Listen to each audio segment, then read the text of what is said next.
Assalamualaikum dan selamat sejahtera. Terima kasih kerana sudi menonton.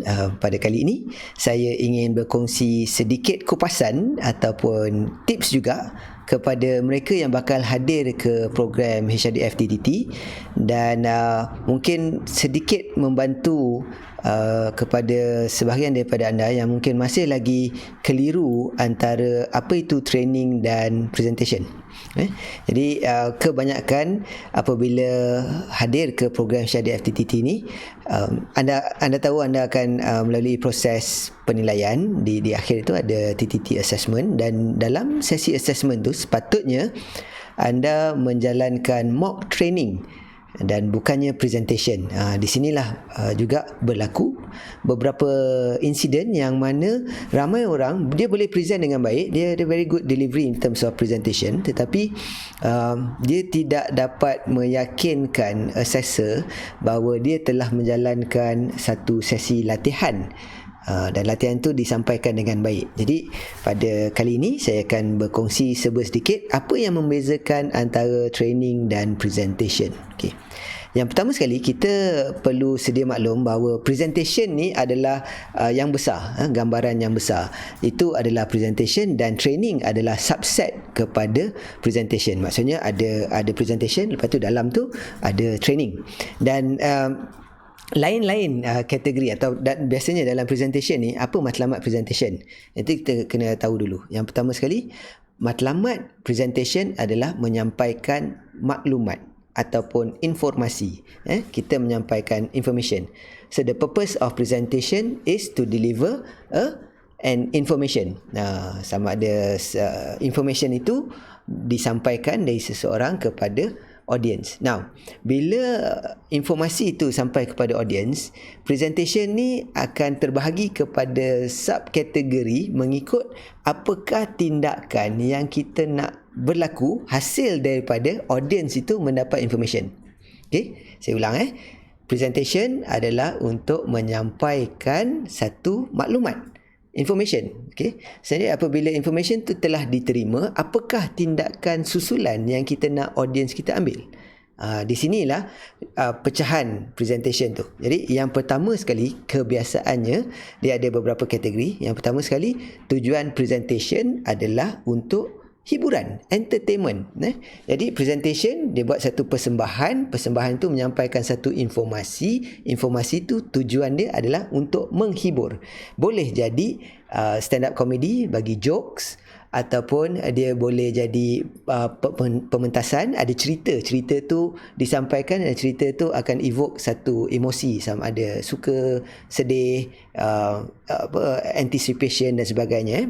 Dan mungkin juga dia dalam bentuk presentation tu dalam bentuk nyanyian. Maklumat atau informasi yang disampaikan tu adalah lagu tersebut, dan lagu itu memberikan again sama juga satu bentuk hiburan dan satu memenuhi satu keperluan emosi audience tu. Jadi yang pertama, entertainment. Sudah semestinya training bukan entertainment. Jadi sekiranya anda 15 minit final TTT itu anda membuat satu sesi hiburan, dia terhibur, audience mungkin terhibur, lawak jenaka, games dan sebagainya, tapi dia bukan training. Dia adalah presentation dalam kategori entertainment lain. Yang kedua adalah presentation itu dilakukan, maklumat itu disampaikan, dan maklumat ini adalah tujuannya untuk persuade ataupun mempengaruhi tindakan susulan. Jadi tindakan ini biasanya berlaku dalam bentuk sales pitch sebagai contoh. Ada juga participant yang dia datang, dia buat 15 minutes presentation. Presentation dia tu berbentuk sales pitch. Yang ini bukan matlamat. Kita tak nak yang ini, kita nak training. Dia boleh persuade orang untuk ambil tindakan, tapi bukan tindakan yang membawa kepada sales, closing. Jadi sebab tu saya selalu pesan, jangan bercerita tentang harga, jangan bercerita tentang kalau nak tahu lebih lanjut boleh sign up program saya yang seterusnya. Itu bukan training. Itu adalah persuasion. Presentation dalam bentuk kita persuade, kita nak orang tu ambil tindakan yang memberi manfaat kepada kita. Boleh jadi dalam bentuk pitch dan sebagainya. Yang ketiga adalah Motivate ni dia lebih kepada kita memberikan information, kita memberikan penyampaian maklumat kita tu, dan maklumat itu akan evoke satu emosi, yang emosi ini adalah datang dalam bentuk motivation ataupun kita inspire orang. Ini biasanya kita dapat lihat dalam kes-kes seperti world leaders, sebagai contoh Gandhi sebagai contoh. Dia berdiri di hadapan khalayak dengan mic dia bercerita, nada dia relax saja, tapi dia evoke satu emotion yang akan motivate the whole nation untuk mengambil tindakan. Sebagai contoh, dia Gandhi, orang macam Gandhi ni tak payah ada konfeti terbang-terbang, lompat-lompat, naik chicken dance ke apa, tak ada. Dia evoke the motivation itu based on kata-kata dia, information yang diberikan. Jadi yang itu adalah yang ketiga, iaitu presentation untuk memberi satu motivation ataupun inspiration. Biasanya public speakers dia gunakan yang ni. Dia bukan training. Okay. Yang keempat, yang ini yang kita nak cerita ni, presentation, maklumat informasi disampaikan, dan maklumat dan informasi ni tujuan dia adalah untuk educate atau mendidik. Jadi apabila dia mendidik, training jatuh bawah kategori ni. Apa yang beza dia? Maklumat tu disampaikan. Apabila kita menghibur, dia maklumat tu mungkin tak jadi maklumat pun. Mungkin dia cerita dan sebagainya, dia lawak jenaka. Kalau kita nak persuade, kita nak orang ambil tindakan, dan tindakan tu biasanya benefit kepada orang yang bercerita. Kalau kita nak motivate, kita nak spark satu emosi kepada audience kita. Educate ni, kita nak berikan maklumat tu perlu menjadi knowledge. Perlu menjadi knowledge. Information nak jadi knowledge, kita kena add satu benda, dan ini paling penting. Information jadi knowledge apabila kita memberikan konteks. Contextual. Information, contextual information adalah knowledge. Sebagai contoh, Access Ideas berada di Seri Kembangan. Ini information. Kalau nak jadi trainer, cari Access Ideas. Itu konteks. Konteks dia adalah kalau nak jadi trainer. Nak jadi trainer, cari Access Ideas. Access Ideas ada di Seri Kembangan. Access Ideas menjalankan program latihan HRDF TTT. Itu information plus konteks. Konteks dia adalah kalau nak jadi trainer. Kalau tak nak jadi trainer, tak payah cari Access Ideas. Maksud saya, itu adalah knowledge, dan itu educate. Bezanya dengan kita beritahu Access Ideas menjalankan program TTT, Access Ideas ada di Seri Kembangan. Ini adalah information. Information ni bukan training. Training adalah dalam line educate. Now, kita bagi knowledge, belum pasti dia jadi training lagi, sebab knowledge, hanya sekadar knowledge tidak jadi training. Contohnya, sebagai contoh, kita main bola. Kita main bola, dalam tim bola ada goalkeeper. Goalkeeper, dia ada banyak skill, banyak pengetahuan yang dia perlu tahu. Dia perlu tahu bila bola tu melintas, apa rule dia, melintas garisan. Bola tu keluar atau masuk. Jadi dia kena faham rule. Rule ini knowledge. Tetapi knowledge ini hanya berguna apabila dalam perlawanan. Jadi bila dia tengok bola tu dah terlepas garisan, dia nak kejar ke tak nak kejar. So konteks tu perlu diberikan kepada dia. Now, knowledge saja tak cukup. Dia perlu asah keupayaan dia untuk menahan bola daripada masuk ke gawang. Okay? Jadi kalau diberi knowledge, kata you kena lompat, you kena lompat, you kena lompat ke kanan, lompat ke kiri, dia tak buat apa-apa, boleh jadi tak kemahiran dia tu jadi better ataupun diperbaiki, performance dia increase? Boleh tak? Tak boleh. Dia kena buat, betul tak? Bila dia kena buat, maksudnya kena ada tindakan susulan dalam bentuk aplikasi knowledge tu. Maksudnya trainer ataupun coach dia kena sepak bola, dan dia kena lompat ke kanan ke kiri untuk menahan bola tu daripada masuk ke gawang gol. Itu training. Dia bukan duduk dalam classroom cakap okey, nanti bola tu datang sini, lompat. Kalau bola tu terlebih daripada garisan, tak payah kejar. Dia tak berlaku dalam tu. Jadi 15 minit final assessment TTT ni, kita kena faham bahawa tindakan susulan daripada audience tu perlu dalam bentuk aplikasi knowledge yang dia dapat.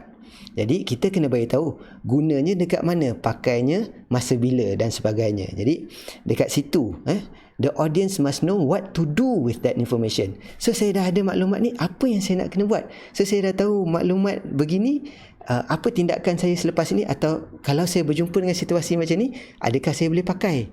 Itu training. Jadi susulan dia daripada presentation dia pecah kepada educate dia pergi kepada training, dan training tu mesti ada penglibatan audience. Kalau dia satu hala, dia macam lecturing, dia masih lagi belum consider training. Jadi kita mencari, assessor mencari training. You have to do a training dalam 15 minit. Boleh buat ke? InsyaAllah boleh, kalau kita pilih topik yang betul. Kalau kita ambil topik yang dalam 15 minit habis baru mukadimah aja, memang tak boleh lah. Jadi kita kena fikir, dalam all of our subject matter yang kita tahu ni, kita subject matter expert, dalam semua yang kita tahu ni, apa yang kita boleh sampaikan dalam 15 minit, yang tindakan itu adalah tindakan yang berbentuk aplikasi kepada apa yang kita ajar. Boleh dapat tak? Boleh faham tak? Jadi training ni, definisi training adalah, dia adalah systematic process. Systematic process kepada evoke change kepada audience tadi, pendengar tadi. Dan evoke change ni perlu membawa kepada satu results.